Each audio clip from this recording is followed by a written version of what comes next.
jangan diterjemahkan bahwasannya potensi kebocoran yang saya maksud itu adalah potensi kebocoran di biaya secara total di BPIH itu.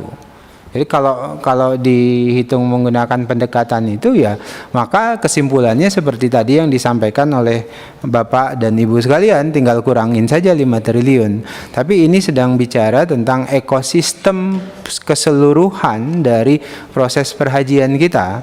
Jadi dari situlah kemudian muncul estimasi sekitar 5 triliunan itu. Dengan estimasi misalnya kalau 20 triliun perputaran uang haji misalnya di ekosistem kita, kalau teori jamak bahwasannya kebocoran itu adalah 20 sampai dengan 30%, itu juga yang sering digunakan oleh Presiden misalnya terkait dengan teori-teori kebocoran, maka ya ada sekitar 5 triliunan dengan asumsi 20 triliun tadi. Misalnya kalau 17 triliun ya kalau kebocorannya 20% sekitar 3 triliunan, atau kalau kita menggunakan angka 20 triliunan maka potensi kebocorannya itu ada sekitar 5 triliunan. Itu dalam bentuk ekosistemnya, bukan dalam konteks penyelenggaraannya. Mohon jangan diterjemahkan seolah-olah ini BPIH yang sudah disusun kemudian direalisasikan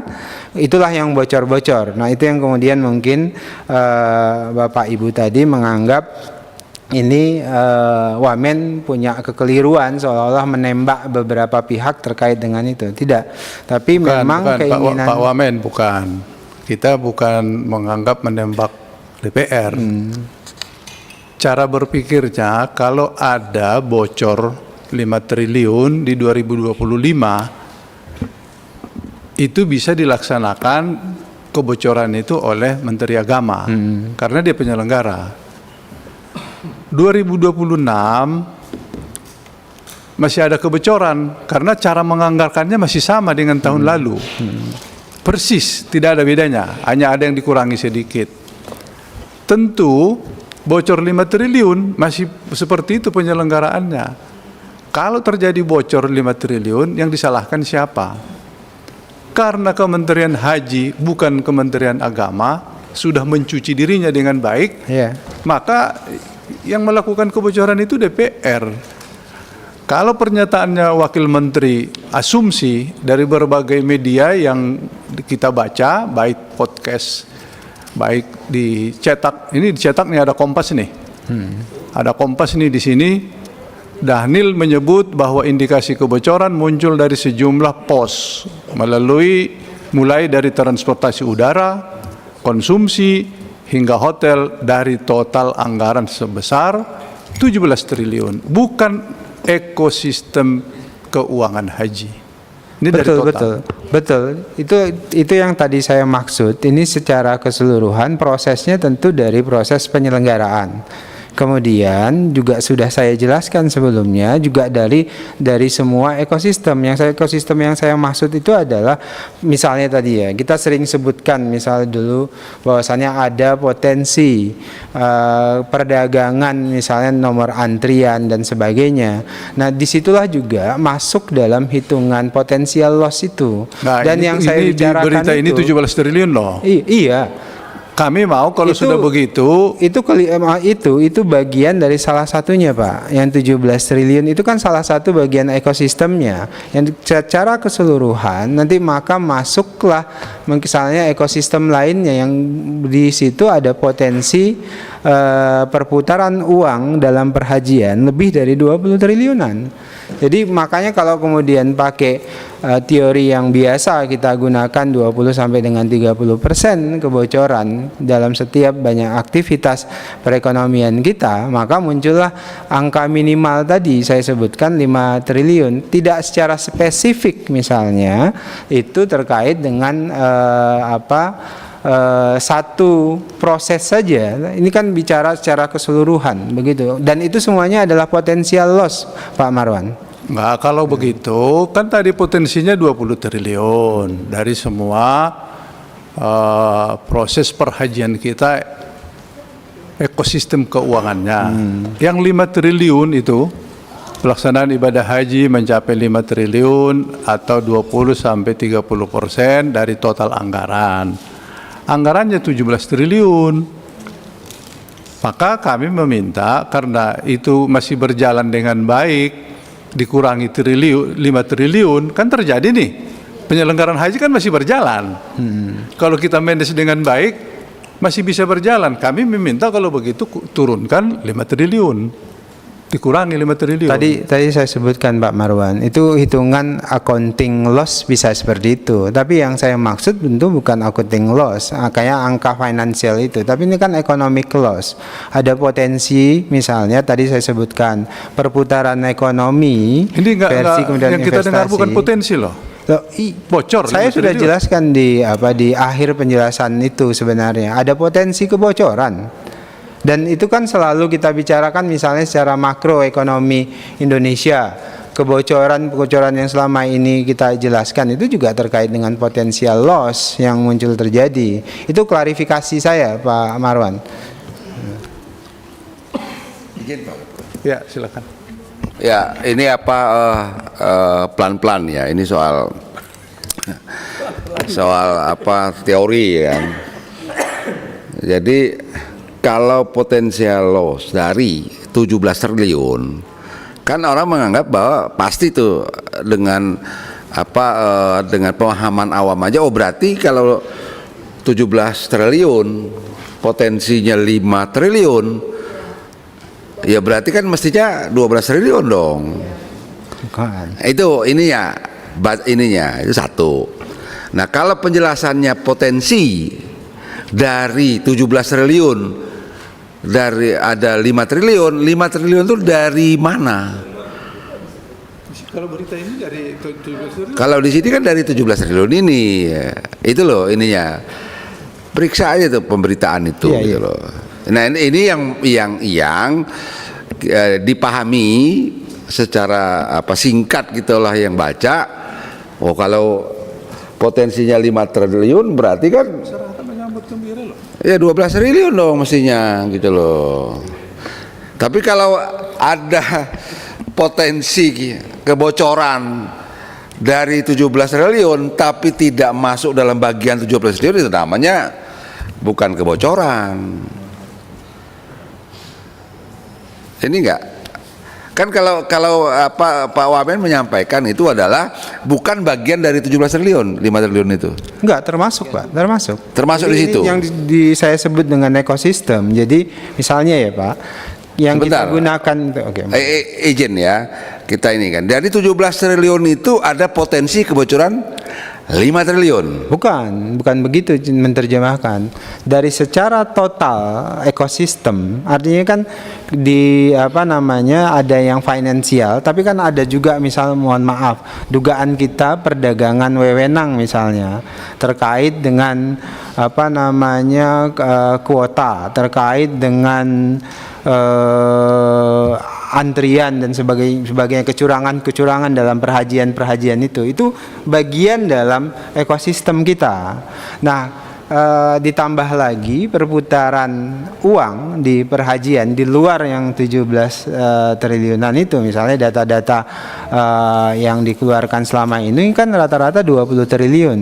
Nah, berangkat dari situ Pak, secara keseluruhan dalam satu ekosistem itu ada potensi kebocoran. Potensi kebocorannya saya ambil data yang biasa selama ini kita sebut kebocoran 20 sampai dengan 30%, dan jatuhlah nilainya sekitar potensi yang kemungkinan bisa bocor, artinya tidak termanfaatkan sebagai upaya mengefisiensikan penyelenggaraan haji secara keseluruhan, itu adalah sekitar 5 triliunan. Oke, 5 triliun itu kan dari 17 triliun kan? Iya, tidak disempitkan sekedar bicara 17 triliun ini bocor 5 triliun, tapi saya bicara tentang ekosistemnya gitu loh. Jadi ini klarifikasi saya. Jadi ini yang harus dipertegas. Makanya pelan-pelan kata saya Pak Wamen.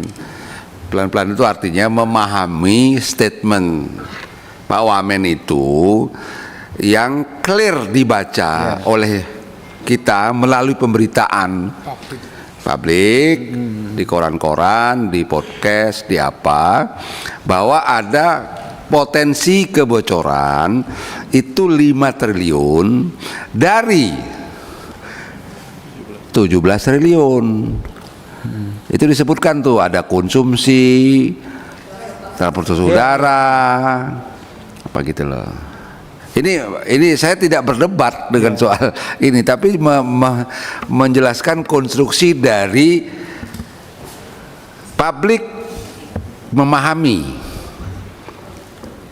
statement itu, bahwa dari 17 triliun itu kalau tidak bocor mestinya ya pembiayaannya 12 triliun gitu loh. Ini bukan berdebat soal ini. Nah, tapi penjelasannya Wamen beda kan, begitu kan. Lalu ya silakanlah publik menilai gitu kan pernyataan itu gitu kan. Artinya mestinya 5 triliun itu bukan dari 17 berarti kan. Ya dari total ekosistem, Pak. Loh. Jadi gini, tadi saya sebutkan. Ekosistem yang kontrak kita, kontraktual, itu kan 17 triliun, Pak. Bukan begitu, Pak, maknanya. Jadi ini secara ekosistem kan, Pak. Ada yang kontraktual itu 17 triliun itu, Pak. Oke. Tapi di sisi lain kan ada perputaran uang dari proses-proses kegiatan perhajian, termaksud misalnya terkait dengan wewenang dan macam-macam itu di luar itu. Jadi berarti yang 5 triliun itu bukan dari kontraktual 17 triliun ini. Bukan. Ya kenapa dikatakan bocor? Bocor, memang bocor, Pak. Itu namanya potensial loss. Kalau nggak bocor. Potensi kebocoran itu di semua ekosistem termasuk di penyelenggaraan itu terjadi, Pak. Kalimat yang saya sebut itu ini adalah potensi. Ini klarifikasinya ya, Pak. Bukan. Kalau merujuk ke situ pasti banyak terjemahan. Gini, kalau cara memahaminya begini, kalau dari ekosistem yang bukan anggaran, kalimatnya bukan bocor. Kalau bocor itu yang sudah ada bocor. Tapi kalau yang belum ada, itu penipuan, penyalahgunaan namanya. Bukan bocor namanya. Ada pungli, penipuan gitu loh kalau itu. Saya mohon maaf ya, Pak. Jadi terjemahan yang seringkali kami gunakan, karena kebetulan saya belajar terkait dengan itu. Misalnya kalau seringkali kita sebut sebagai potential loss atau wake loss segala macam, itu selalu diidentikan dengan istilah kebocoran. Itu ibarat nih, Pak, pipa, Pak. Seharusnya mengalirnya itu harusnya 10 di sini, Pak, atau 1 liter. Tapi gara-gara bocor di sini, ini yang mengalir hanya 2 liter, Pak. Karena bocor di sini, Pak. Itu namanya potential loss. Kalau kita tambal, maka 10 liter akan sampai ke sini full. Makanya kemudian istilah dalam bahasa Indonesia dan memudahkan publik itu adalah bocor memang.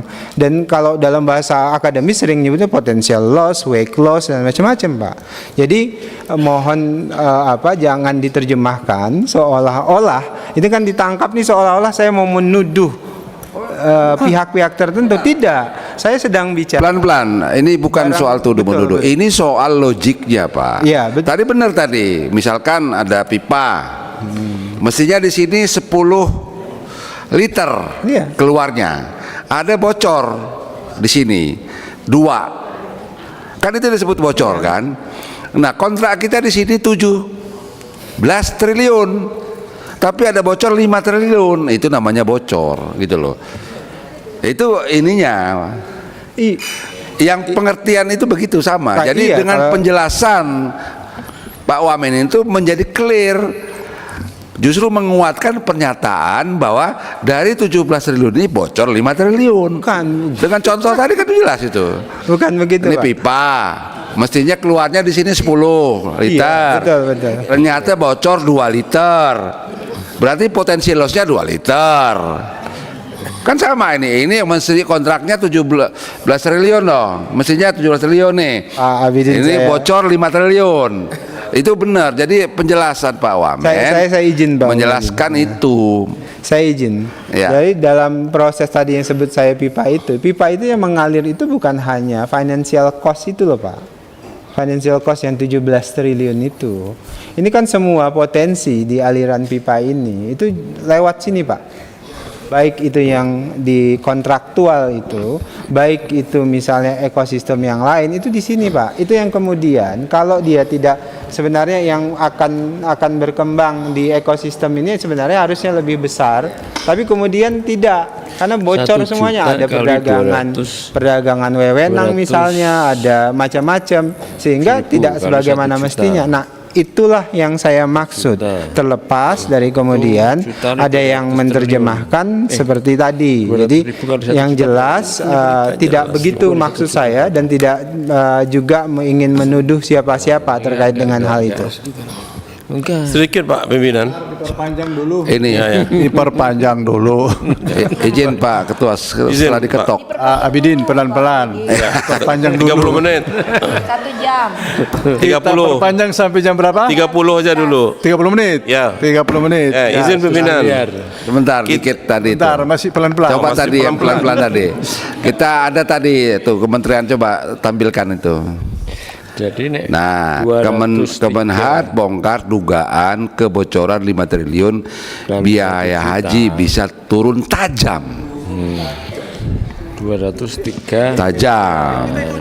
Ya kita ikuti ini logik ini Pak Mamen. Media kan bikin judulnya bisa begitu, Pak. Tapi saya Ya, ngomong ini nggak kan turun tajam, Pak. ini yang saya maksud tadi, kita itu mengikuti logik yang disampaikan di podcast maupun di media, di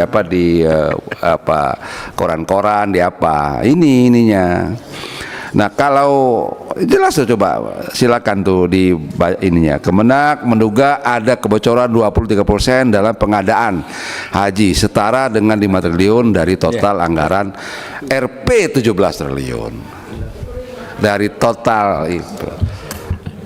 Ya, sudah kita memakai logik ini untuk men-challenge pernyataan itu.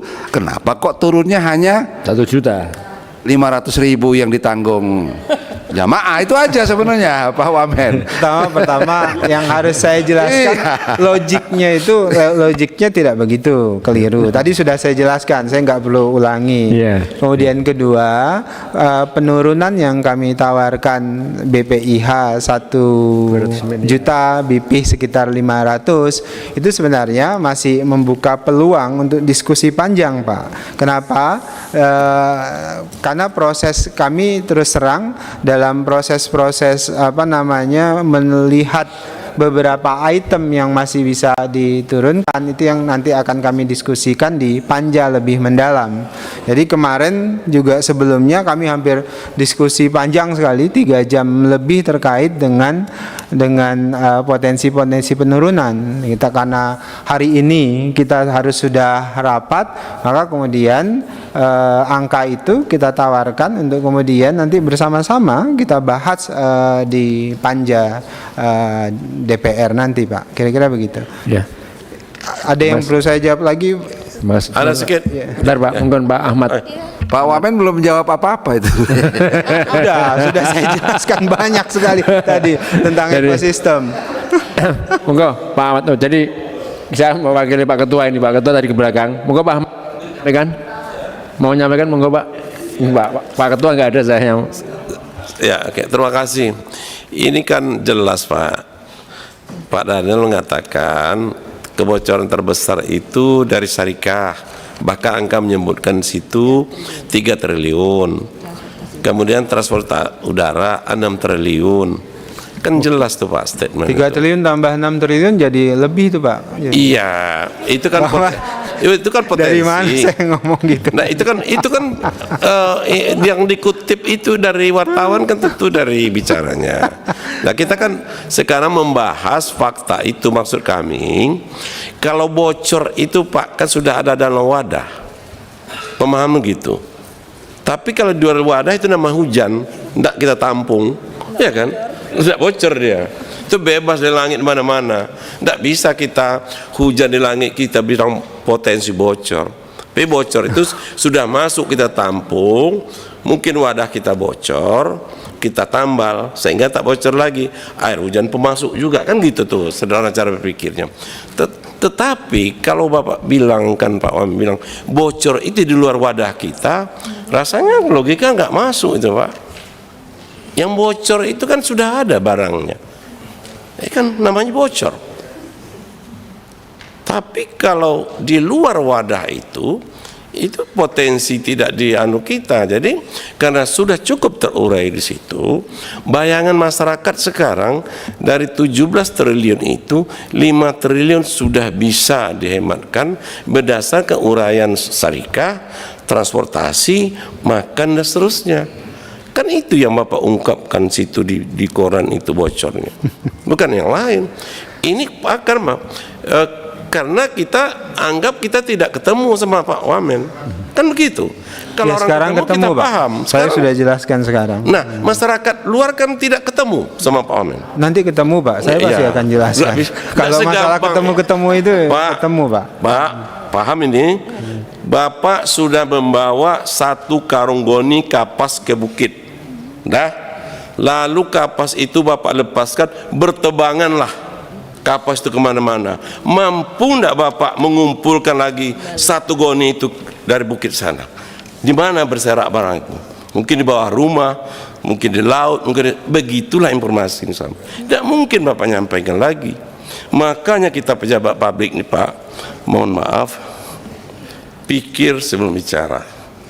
Pikir itu pilah hati Pak. Kita pejabat publik Pak. Kita ini ibarat sekarang ikan di dalam akuarium. 4 sisi bisa di mana bergerak. Jadi kita tidak bisa seperti LSM bicaranya, tidak lagi seperti apa namanya. Kita ini sudah pejabat publik. Bapak Daniel sekarang pejabat publik, bukan LSM lagi. Jadi hati-hati Pak ngomong ini, karena dampaknya luas ini. Apalagi haji ini sensitif Pak, sensitif haji ini. Jadi kami harapkan janganlah bawa goni itu ke bukit lalu Bapak tabur-taburkan, lalu Bapak ralat. Tidak seperti itu. Kita tidak ketemu sama orang itu. Kapas itu dari mana-mana sekarang. Siapa nak mau meralatnya? Tentu kami karena posisi konstituen, kami turun daerah, kami sekarang resa, kami yang jadi sasaran. 5 triliun Pak, berarti 12. Kalau 12 kurang 24 berarti kami bisa 30. Kan itu sekarang berkembang masyarakat. Nah, oleh sebab itu sekali lagi ingat, sebagai pejabat publik jangan sembarang ngomong. Karena itu mulutmu harimau. Sekian, terima kasih.